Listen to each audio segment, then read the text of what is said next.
Hello and welcome to episode 246 of the Casual Tryhard podcast. I'm And Brian, I'm James. and we are in a state, as always, of perpetual hype. Perpetual hype. So we could do a podcast of new cards that have been spoiled every week and not run out of anything. Yeah. But we usually try to group them together. Yeah. So we're gonna go over, I guess, some of the cards that got spoiled in the last couple weeks. Now, that being said, official Doctor Who spoilers start the day after we record. So we may have to revisit this in a couple weeks. If there's any, like, Who-tastic screwdrivery stuff that we have to talk about. Yeah. But we're going to talk about some new cards that are legal in formats that are randomly assigned and they will be available to you in random ways as well. Yeah, we're this episode's not going to be too much of. We're going to show some individual cards as like representations, but we try and save like individual cards for the set review episode. So yeah, episode may not be about specific spoilers, more about like themes and like representations of those themes. So yeah. All right, so if you want to reach out to us on social media, Facebook, Discord, X gonna give it to you. Gonna give it to you. Dun, dun, dun, dun. Or email. All those links and stuff are in the description. Check us out. Say hey. Say what up and all that stuff. Yeah, ask us questions. We'll answer. If you're looking to support the show, there's a couple different ways you can do it. The first is with our TCG Player affiliate link. CasualTryHard.com/TCG. Follow that link to TCG Player and buy stuff, and you will support the show, and we will thank you. So thank you. Yes. Second way to support the show is through our Patreon, patreon.com/CasualTryHardMTG. Patrons get access to our show notes, so you get a sneak peek about what the show is going to be about that week. Patrons also get access to our pre-show that we record just for them. Who knows what it's going to be about? We don't even know what it's going to be about. Completely unscripted, unedited. Usually it's chock full of stuff that's not fit for the show and also chock full of technical errors while we're getting our equipment working. So we hope you enjoy it. Patrons also get put on my mailing list for when I have cool swag to send out. I actually just got the give backs out on Saturday. So just in the nick of time for the September release that I was shooting for. So sorry they were a little late, but should be in the mail. So you got that to look forward to. Patrons, make sure you take a peek at the letter I sent you, because I don't know that I'm going to have time to template and get cards ordered for the next give back. I think the turnaround time is going to be too quick. I've had some issues getting the software running locally on my computer that used to be a web app. So not sure what I'm going to do to fix that, and I don't think I'm going to get it resolved in time for the next give back. So if you got ideas for the next one, hit me up. You've also been putting out some stuff on YouTube, right? A couple draft videos went up. I think you're muted. Yes, a couple. I was muted. A couple. Yeah. And but they've been a little slow. Hopefully, I'll be able to get back into doing some drafts. Like, the format's been fun, but it's like trying to find the time. Well, I mean, we were talking about it a little bit in the pre-show. For the last 2 weeks, it seems like every time I've had a minute to get on Arena, it has been not working. Like, they had that whole stretch where it was down, like during the week when I was trying to get on. Was that last week? And then over the weekend, I tried getting on Sunday, and it wouldn't let me in. It's like, nah, not going to work. I don't know what's going on with Arena lately. Yes, it's very odd. You're making it hard for me to play your game, Wizards. Yes. In theory, I would give you money, but in theory, I wouldn't give you money, but I mean, I should still be playing your game. To play the game, in theory, you would have to give them money. Yeah. We do not, because we have reached like a stage of being infinite. But I mean, I think that's what happens when you've played since the alpha. Yes, this is very true. Since you've played since the beginning, Yeah. things happen and you're just like, oh, I don't need to do this anymore. Yeah. I don't need to give you money anymore because I've been doing this for too long. 5 years, evidently. And they can't figure out how to keep the servers running. Yeah, like we're supposed to be celebrating 5 years, and you're like, nah, we're gonna celebrate none of that. Thank you. Quick, somebody fire up another PSP. Exactly. I thought we said we got all the way up to the PS2 Slim. Oh yeah, PS2 Slim. That's right. The most powerful piece of technology they have at Wizards HQ. Yep. PS2 Slim. That and whatever flashing lights they use to keep Morrow entertained before he goes off and designs another like companion. Hypnotoad. Morrow be calm. Morrow be calm. No, man. Yep. So there we go. Yeah. All right. So let's get into it. This is what's the actual name of the set? Because I keep calling it Journey to the Center of Ixalan, but that's not the name of it. It was such a good fake name. Yeah. That I thought it was real. No. So let me look. I know exactly how to find it quickly. It is Lost Caverns of Ixalan. Lost Caverns of Ixalan. Yeah. It's like you had caverns and then you got lost in them somehow. Yep. So it is like Ixalan, but like underground, kind of. Yeah. As far as I can tell, there is a place called Chimmel, I think. Chim Chiru. That is in the center of Ixalan. And for whatever reason, people are racing there. So I would imagine it's kind of like there was a race to, like in the last Ixalan set, there was a race to the Escanta or whatever, the Lost Temple. Yeah, and oh gosh, whatever the Immortal Sun. Yes.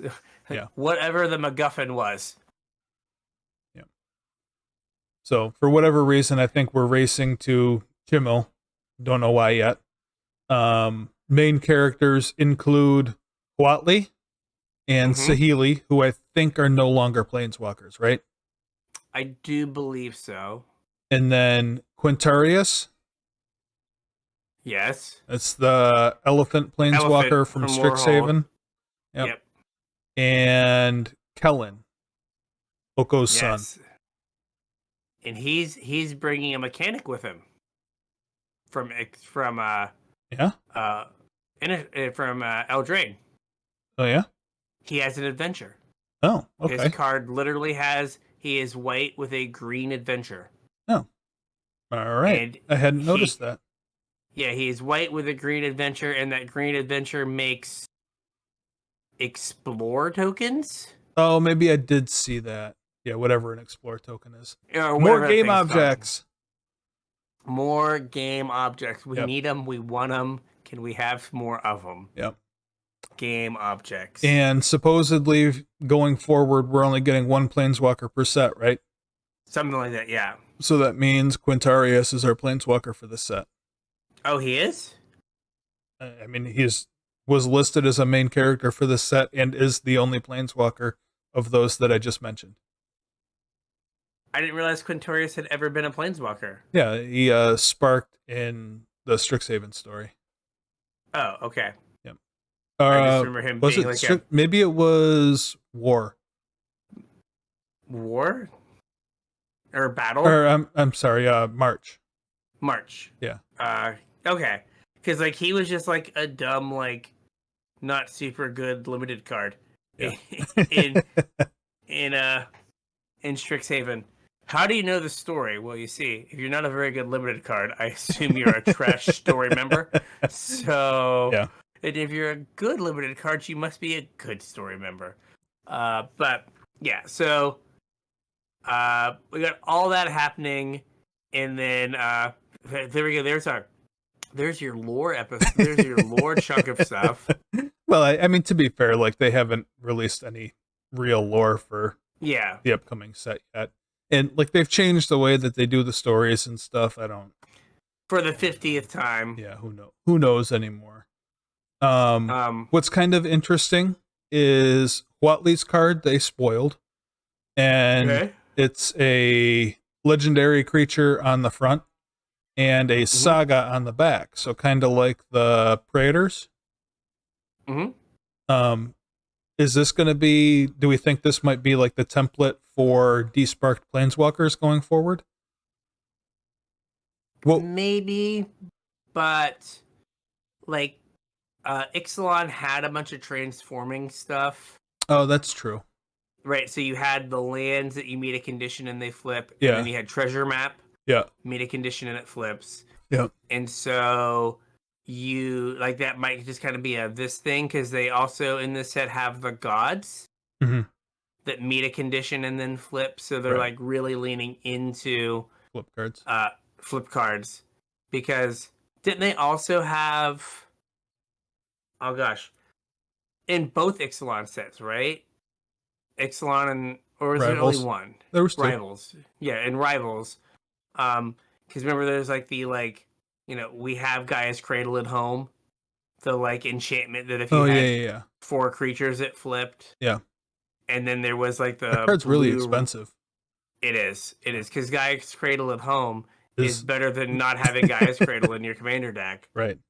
And then there's like the blue red, like there's like the blue white Path of Metal. Yeah. There's that was blue red red white was Path of Metal. Red white. Yeah, and then blue red was like the Storm, the Vault or something. Yeah.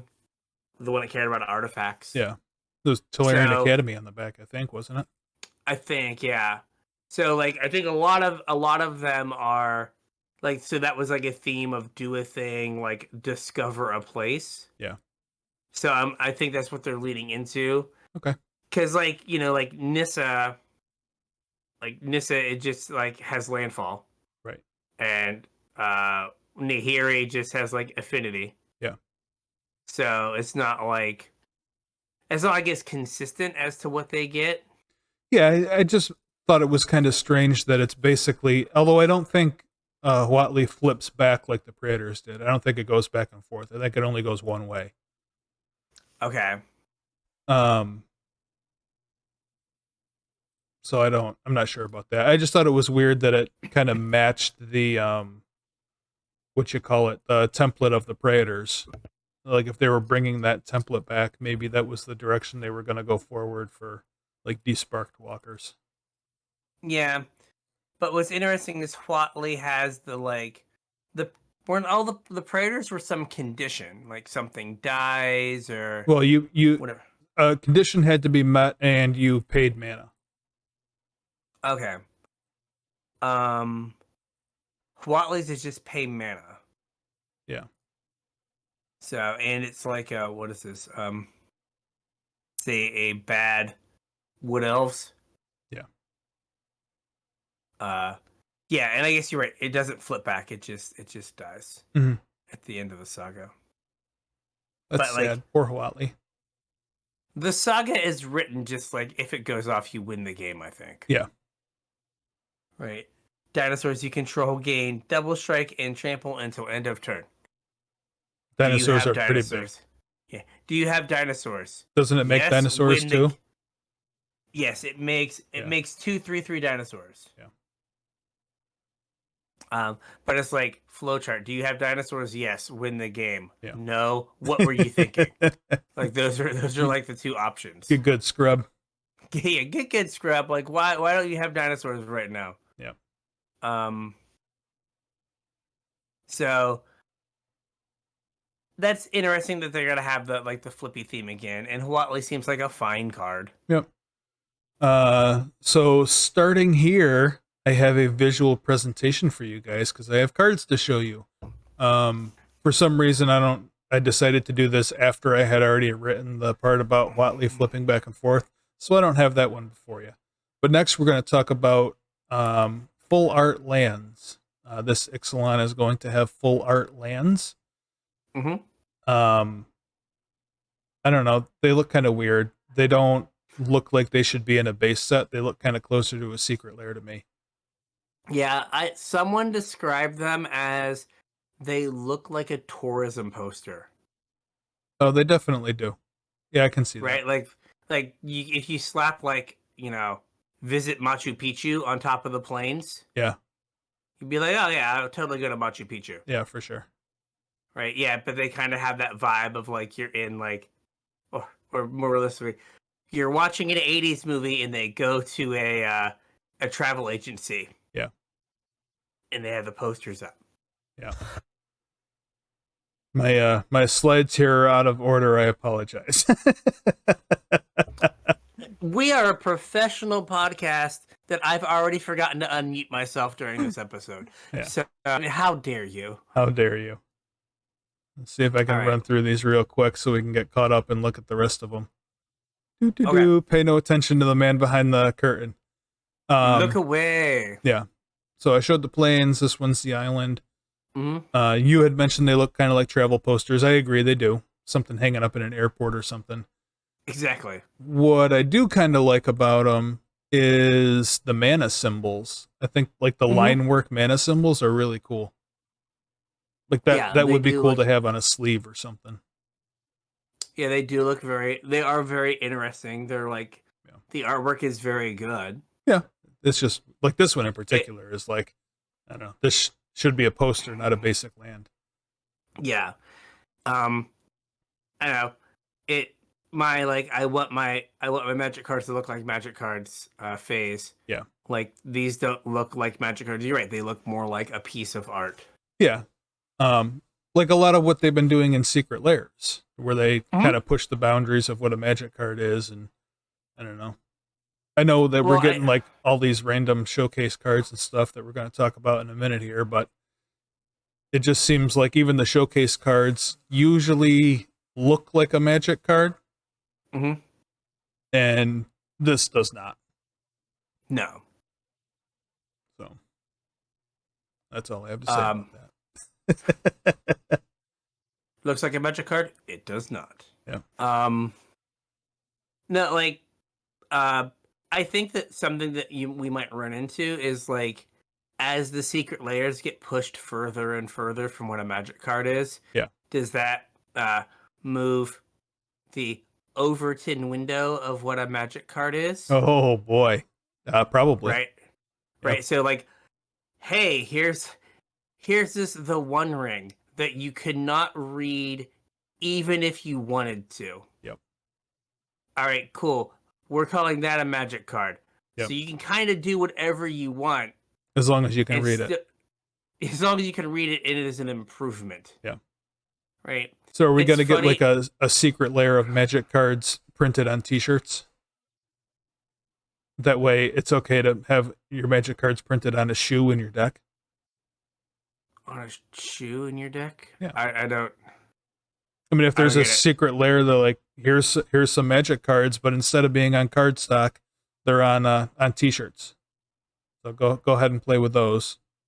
And that would make it okay to play with shoes with magic cards printed on them in your deck.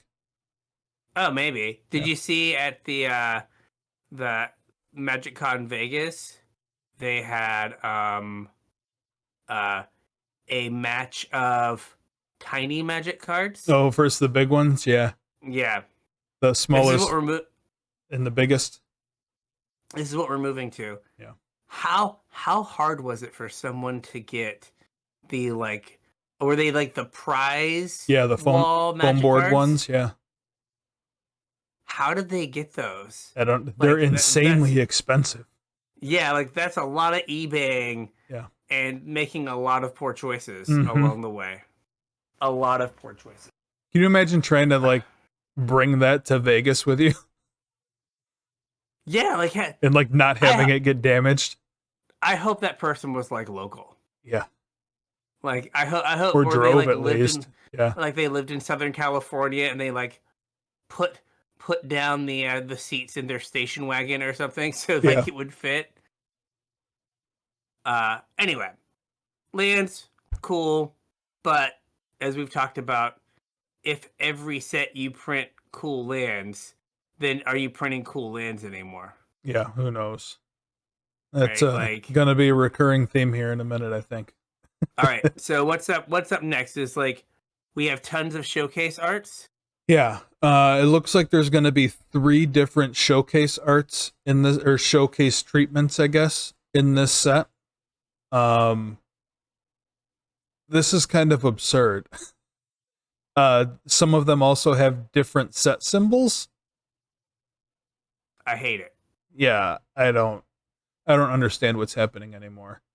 And like it makes me care less about each individual one. Yeah. Are the ones with different set symbols, are they for the commander set maybe? No, some of them are for this set, I believe. Yeah. Great. Mm-hmm. Great. Yep, wonderful. Yeah. So and I don't even know how to like differentiate this or whatever, but the official 3 showcase treatments for this set, because there's more than that. Whatever. Are Mesoamerican themed. Okay. So that's kind of like the vibe they're going for here. That's kind of like the vibe of Ixalan anyway was. Mm-hmm. So that's what they're going for here. This first frame is called Legends of Ixalan. So I'm assuming these are all going to be legendary cards. They wanted a special frame because it could be your commander. I'm assuming was the thought process. Of course, you always have to have a special frame since it might be able to be your commander one day. Right. Yeah, I mean, look at this card. We got breaches here. Lots of like Mesoamerican line work in the background there, and some like the border has kind of Mesoamerican architecture vibes, I guess. Yeah, like it's not an unattractive card, but it is not a magic card. Well, I mean, it is as much as storybook frames were.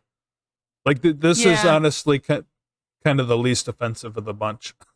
I think so this storybook frames, it's really funny.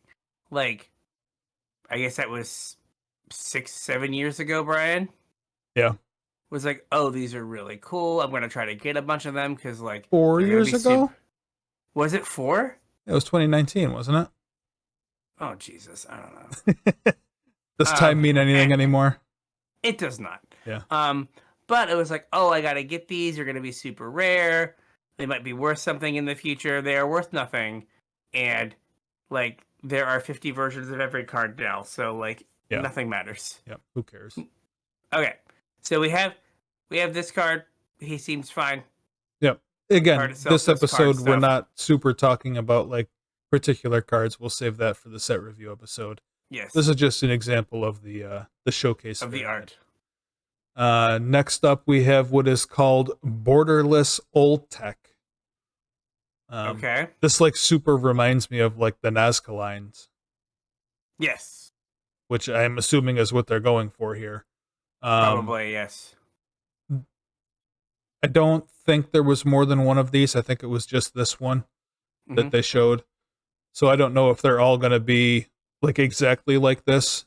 But for those of you that are listening and not watching, the card has some like, I don't even know what you want to call it, like line work, but like squirrely doop-de-doo line work in the background that looks like the Nazca lines with a very like Mesoamerican themed like piece of artwork overlaid on top of that. And again, it's borderless. I'm assuming that's what these all are going to look like, is some sort of, colored line work as a background with like an image on top of it. Yeah, I think that's a fair assumption. Yep. And I think they look fine. They look kind of cool. Yeah. Again, kind of the least offensive of the bunch. The third one we have, they're calling Gods of Ixalan. So I know you had made mention a little while ago that we have some flip gods in this set. Yes. One of the ones they spoiled is the one that's on the screen now. Hello, on the screen now. Yeah. I don't know. It's definitely different than what we've had. Like, it doesn't look identical to any of the other showcase frames.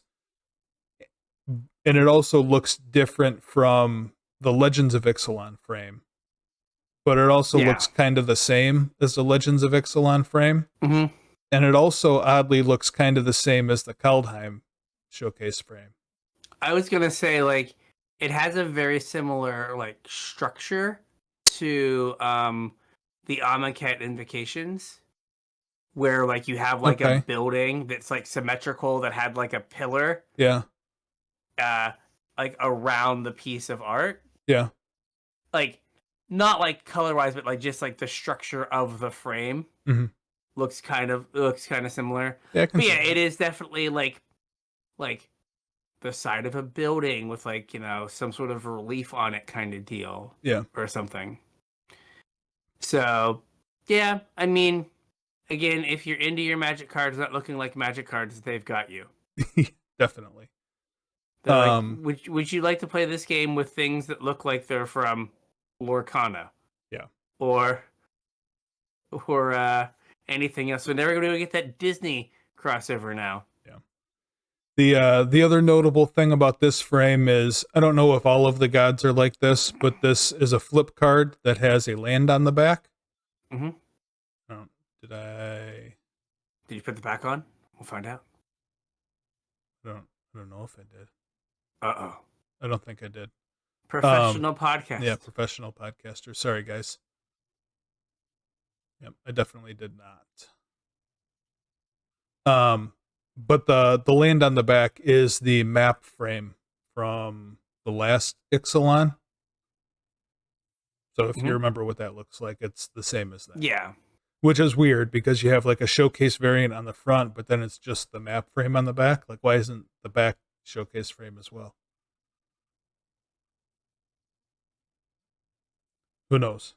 Who knows? Yep, who knows? This is the world we live in. Yep. And then randomly we get a regular borderless card. So there's regular borderless cards in this set as well. So if you're keeping track at home, we have the Legends of Ixalan, we have borderless Oltec cards, we have Gods of Ixalan, and we have regular borderless. So that's five different treatments in addition to the regular Magic cards just in this set. Why? I have no idea. Why are we doing this to us? Booster fun. I guess. Is it truly fun or is it just confusing? Yes, it is confusing.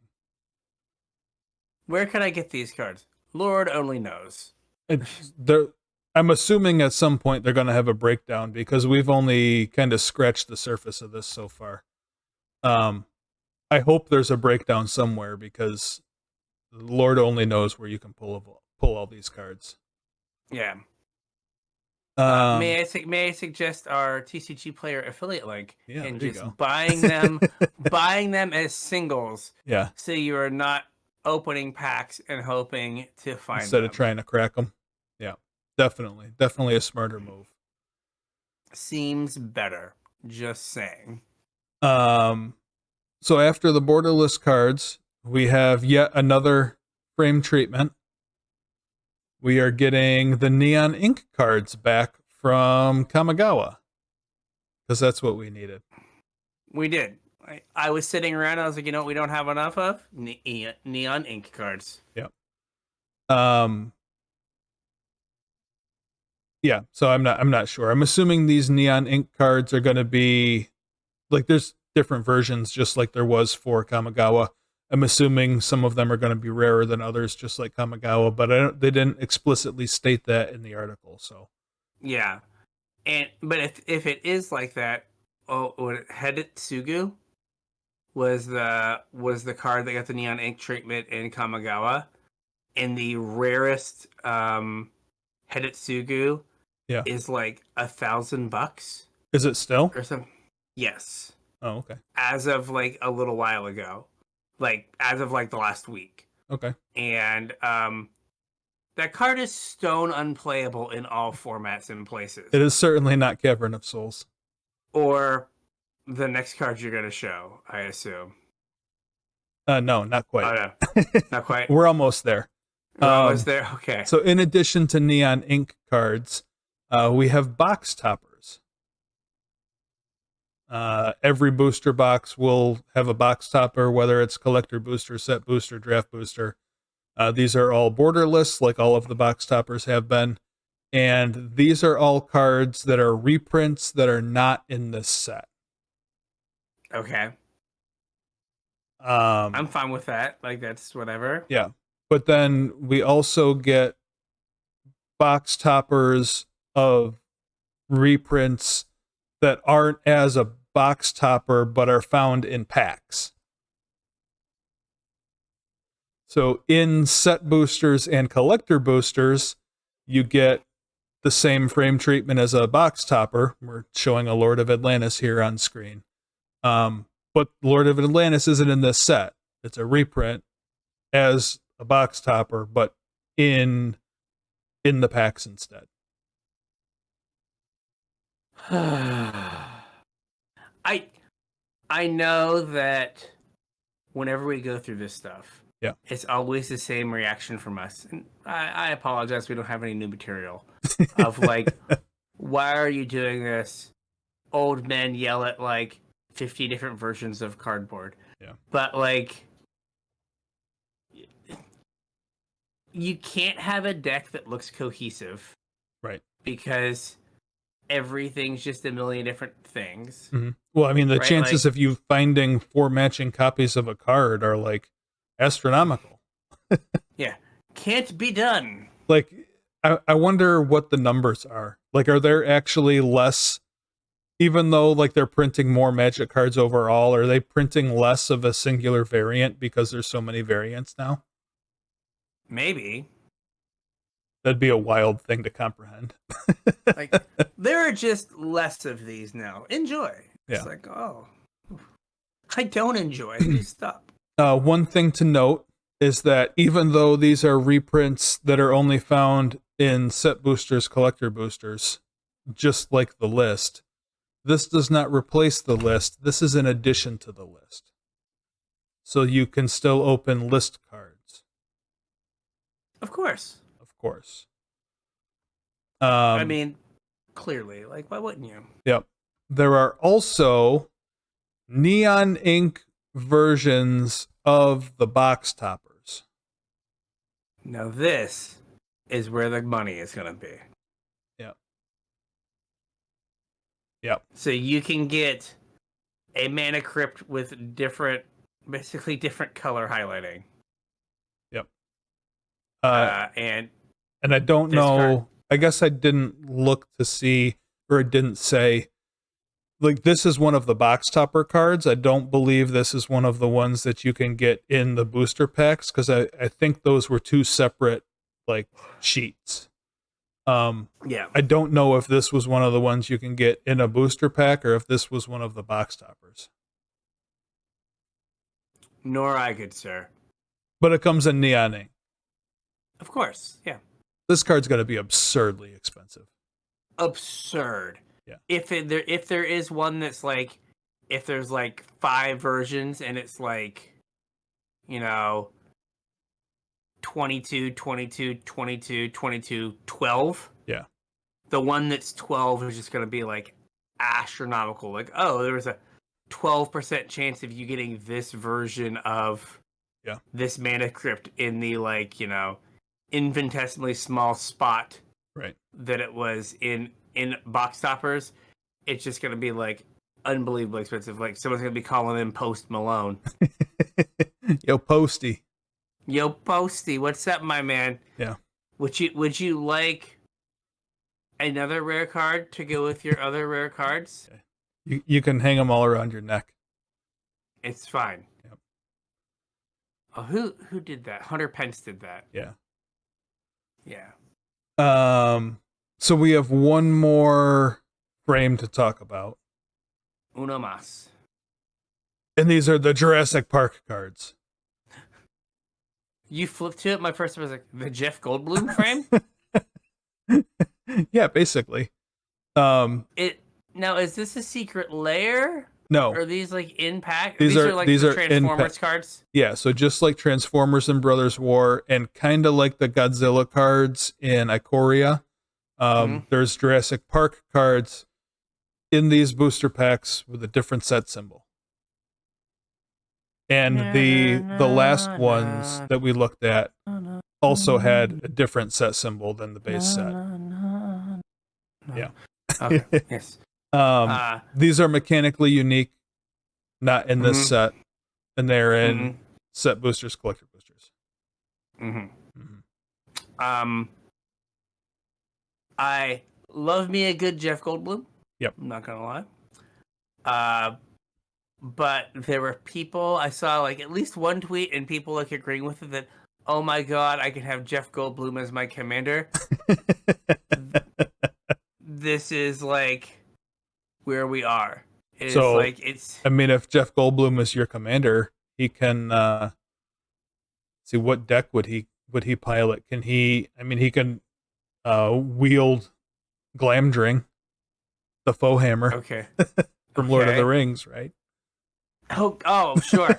And like there seems like there's a pretty strong blue-red theme in like Doctor Who. Yeah. So like he could also like use a sonic screwdriver like while ride around in the TARDIS. Yeah, in the TARDIS, wielding whatever you just said. Yeah. And like going to visit Rick Grimes in in The Walking Dead. Yeah. What a world. I mean, don't forget about Stranger Things. Yes. Yeah, we have Stranger Things too, and Warhammer. Yeah. Yeah, we Space Marines. Visit Space Marines in my TARDIS. Yep. with my Sting sword. Yeah. While high-fiving Rick Grimes. Yep. I don't know what and talking to what was it 13, whatever her name is from Stranger 11. Things. 11. Yeah. None of the numbers I said. I have watched so much Stranger Things. I'm a huge fan, as you can tell. Yeah. Yeah. I mean, fine. It is wild that we are 37 minutes into the podcast, and we have, I think, worked our way through all of the different frames of the cards in this set. Yeah. Right? And Jeff Goldblum and friends are found in set boosters and collector boosters. Yeah. So, and for some of these, if you put a gun to our heads and said, where are these found? We would just say, pull the trigger, because I don't know and can never figure out. Yeah. No idea. No idea. So I'm going to do this just a little bit out of order here. Okay. I had mentioned that they haven't given us any breakdown of like where things can be found yet. So I'm definitely going to need one of those. So I really hope that they come out with some sort of infographic that says where you can get I mean, not that I'm going to buy this stuff anyway, but like where you could pull a card from. I'm really going to need this infographic so I can look at it and go, I will not get, I spit on you, infographic. I will never, ever give you this company money. He's going to print the infographic out, tear it up, then flush it just to prove a point.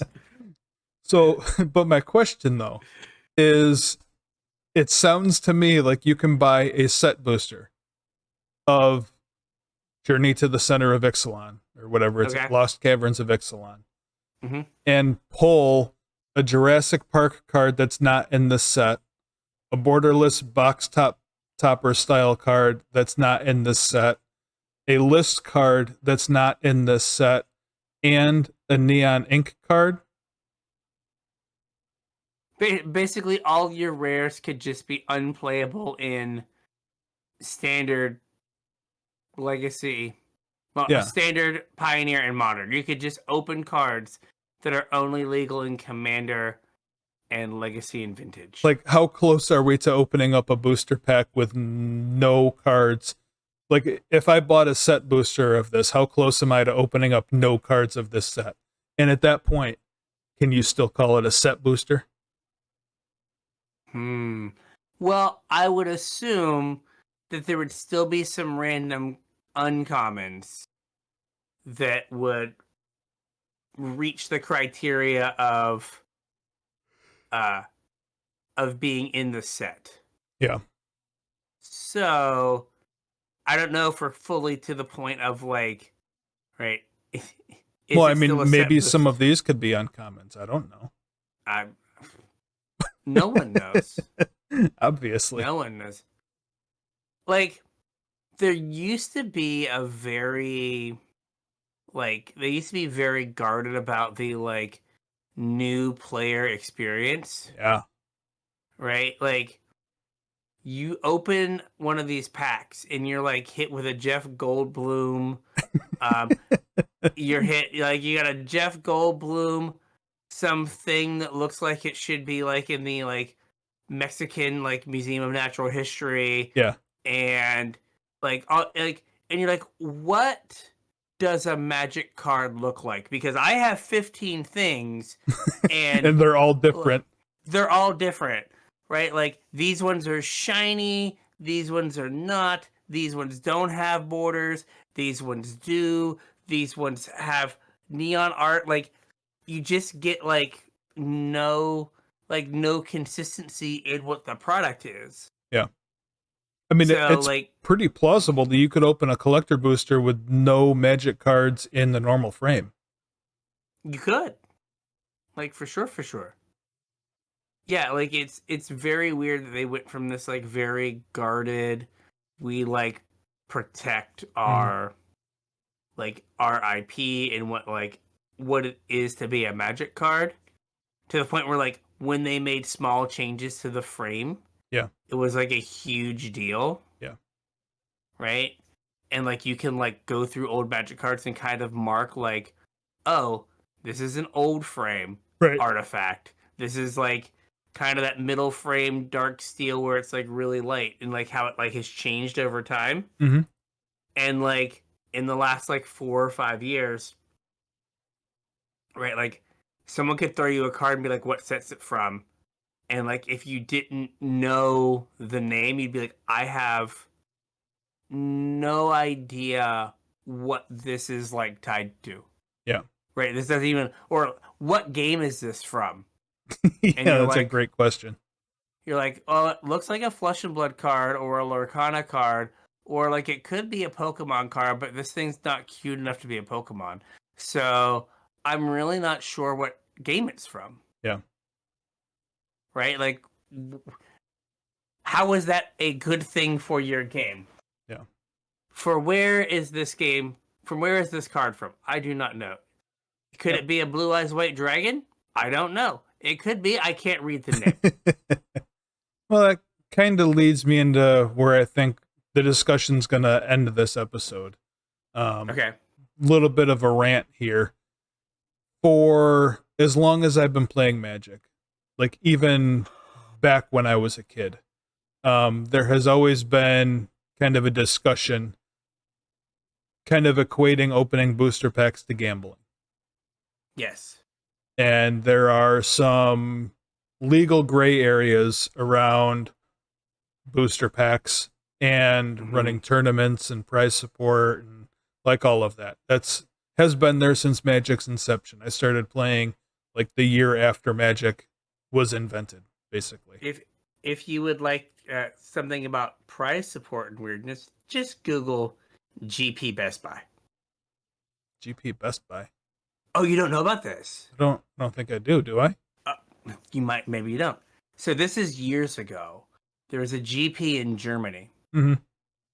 And Germany has really strict anti-gambling laws. Okay.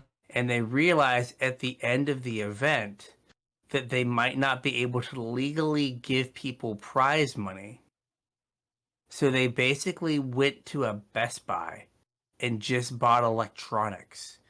And you got to like pick what electronics you wanted. What? And those were your prizes. Yes. Really? Yeah. So like it was called GP Best Buy because they basically just were giving people like TVs and DVD players and stuff because like we don't think we can give you money. Wow. We can turn the money into something and give it to you. Huh. But we can't give you money. So they called it like GP Best Buy. No, I don't think I ever heard about that. Oh man. Yeah, this is probably 15 Yeah. years ago. Like in this time when I wasn't playing. Yeah. But yeah. Same idea though. Yeah. But yeah, no, the idea there's always been the idea of to some degree uh there was oh gosh, what is it called? There was some aspect of perhaps gambling to opening packs. Yeah. And now we're in a world of serialized one of one rings worth millions. Yes. And however much these neon ink mana crypts are going to be worth. And how many different versions of cards can you open in a set booster? Did we count 5, 6? Something like that. How close are we to just like completely abandoning comparing opening booster packs to gambling and going full into comparing opening booster packs to like loot boxes or microtransactions? Oh, yeah, people have definitely compared even like Arena with like packs being effectively loot boxes. Yeah. Yeah, and like as what's it called? As like European countries like start to like crack down on that stuff with like, you know, FIFA and games like that. Yeah. Right? Like is it going to be long before they crack down on it for Magic? Yeah. I don't know. It's just wild that, like, I mean, it's not really the case with the One Ring and with Mana Crypt because those are like expensive cards in their own right, let alone like the uber rare high end versions. But like, if they're going to keep doing this, like we had the serialized Viscera Sears or whatever that were going out in secret lairs that are like super expensive. Like, how close are we to like opening a pack to get like I don't know. It just seems like a strange direction that like the game has gone, where you used to, and the way it was designed, you would open booster packs to get cards for your deck. And yes, I don't think people open booster packs to get cards for their deck anymore. You know, buy whatever cheap version, and now people open booster packs to try and get the splashy cards. So you're like actively targeting a different audience, because when you're selling a booster pack to somebody that's trying to build a standard deck or whatever, like I think that's altogether something different than selling a booster pack to somebody chasing the one of one ring. Yes, agreed. Like they are whale hunting with these cards. Yeah. Right? Like and what it comes down to is it doesn't come down to oftentimes your like typical singular whale Yeah. buying cards. It is Star City Games maybe orders an extra 2 pallets because they want to crack the neon ink whatever. Yeah. Right? So then they can sell it to Post Malone. Right. And then he can have the coolest Mana Crypt, which again I would argue would be the book promo The from OG. like 1994, Yeah. Or 95 or whatever. Like that feels way cooler than like, you know, the frame yada yada whatever, right? But like if you're in Wizards position, they just care about how many units am I moving. Yeah. And they're just like, if this moves more units, we're gonna just do it. Like kind of integrity of the game Be damned. Right? Like new player experience where someone could clearly articulate what a Magic card looks like. Nah. Right? Like you just don't get that. Like you don't get that consistency anymore. Yeah. Like being able to like look at a card and read it, maybe. Yeah. Maybe not. Maybe not. Right? So, you know, even think about like the Texas player rewards cards from years and years ago. Right? Like you know, cryptic command being the joke of like, what does Right. it do? Like, whatever, right? Too many lines of text to make textless. I mean, legitimately, people only know 2 modes of cryptic command anyway. Maybe Yeah. 3. I know 3. Yeah. I know counter. Yep. I know Bounce. draw a card. Oh, I know all 4 then. Oh, and Counter, tap. draw a card, bounce a permanent, Yep. and tap, but the tap doesn't target. Right. Yeah, so, and I know that because I had someone bounce their Eternal Witness Mm-hmm. and tap my team, and I killed their Eternal Witness. And since the tap doesn't have Yeah. a target, their cryptic fizzled. Mm-hmm. There we go. We know there was cryptic command, but right, like those were like rare, and they were just a few cards, Yeah. and then they stopped doing it, right? And then like this just seems like the player reward stuff, but like turned up to like 11's not fair, like 22. I was going to say 70, but sure. Okay, 70, whatever. I mean, at least you could tell what the name of textless cryptic command was. Yeah. So, it just makes the stuff not special. It makes it harder for new players to get into the game. Yeah. Because like, could you imagine playing like an F&M and your opponent has like a deck full of cards you like Can't read. have never seen before? You may have played against them before, but you've never seen that version. Yeah. Like that never happened, right? Like it used to be part of the shortcut of Magic Mm-hmm. was I've seen the art on Breeding Pool. Right. I know what that art does. Yep. And now it's like you got to read the name, and it's like, well, it's hard for me to read the name. I mean, especially if it's illegible. Yeah, but like you've got to read the name, the card's upside down, and like where you used to be able to identify something at a glance, you know, have to like look and then take a second and go like Breeding Pool. Okay, I know what mana to have up. Jim Davis told a story about at Worlds. He said he was playing against someone who had all the like alternate art, Triumph, all the alternate art, like full art lands. Yeah. In their Esper control deck. Yeah. And they left open 2 mana, and he jammed his spell into it. And his opponent tapped 2 lands to cast a Make Disappear, and he went, "No, you only have white and black mana." Because the guy thought he left up blue, but looked at his own lands incorrectly and didn't know what they were, and didn't leave up blue. Yeah. And this is someone who's at Worlds, right? And now you're like in your 3rd F&M, and like the store, like Big Baller, has like all of the triomes, but like in the weird like Art Deco style. Yeah. That are different but aren't.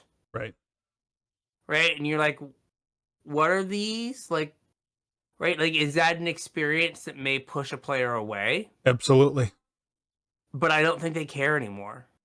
But they're trying to revitalize Standard. How can they not care?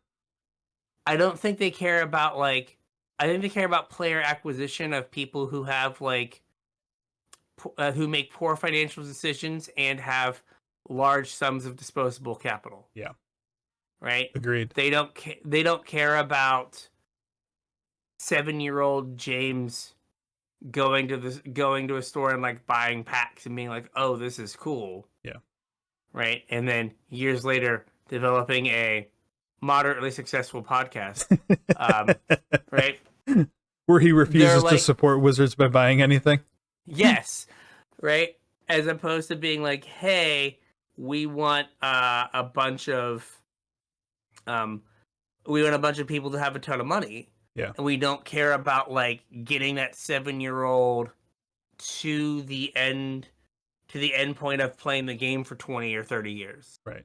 We only care about getting Like I think we've said it before, bro. We need enough beans for this quarter Mm-hmm. to make sure we make up beans for this quarter, and that's like it. It's like we have a quarterly earning to hit.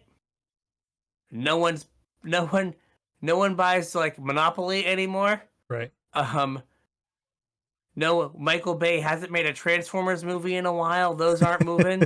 The only thing we got going for us right now is the D&D movie Yeah. and Magic the Gathering. Yeah. And so we got to wring as much out of Magic the Gathering as possible. Mm-hmm. And so that's what they're doing. And like, you just get in this weird spot where you're not ushering in like the next. Right. You're just trying Like- to milk your players instead of grow new ones. Yeah. And I was talking to a local player shopkeep. milk. Delicious. I wonder if it's blue like the stuff from Star Wars. It's got to be. It's gotta be. It's gonna be. It looks like Smurf milk. But I was like, at some point, like, there's only so much money in the Magic player base. Yep. Right. Like, you can. It is not an infinite like pool of resources. Yeah. And at some point, we thought it was going to happen forever and ever and ever. We're gonna hit a point where like people just go like, I'm not buying this. You know what I mean? I'm Yes. not buying this. You've gotten there. Yep. But like the broader Magic community just goes like, Whatever. no. Yeah, like I don't really care about this one. Yeah. And they just kind of like move on. We haven't gotten there yet, but we're not too far away from that. Well, I mean, we talked back in Unfinity, right? When we talked about the Unfinity set review episode, we had made some jokes about the Devil Knievel card and Wizards jumping the shark. I made a YouTube short that like 4 people watched. It just seems like every time they make an announcement, they're jumping the shark. Like I feel bad about like harping on this stuff all the time, but they're not making it any better. They're making it worse. Just stop. It's already dead. It's already dead. Stop. Yeah, I don't know. Like, I don't know if they're able to stop due to like the structure of their company. Right. Like, I don't think they're able to be like, you know what? Yeah. This is too much. The box is open. They can't put it back in. Yeah, they can't go back. Yeah. But it is like I still get interested for new cards because I'm always waiting on like, the poorly designed thing that helps the deck that I enjoy playing so it could like, maybe return to some semblance of relevance. Yeah. Come on, like 1 mana creature that like dredges 12. I don't know. Don't care. It's an 0/1. I did whatever. I mean, it's unplayable with all this graveyard hate we get stapled to everything now. Kinda, yeah. I mean, you watch a video every so often, someone's just like doing the dredge thing, and I'm like, you are a brave, brave soul. Yeah. Like Saffron Olive the other day did like a Pioneer dredge deck. Mm-hmm.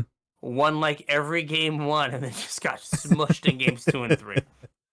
You gotta play best of one. Gotta play best of one. Maybe he was playing best of one. But yeah, you just like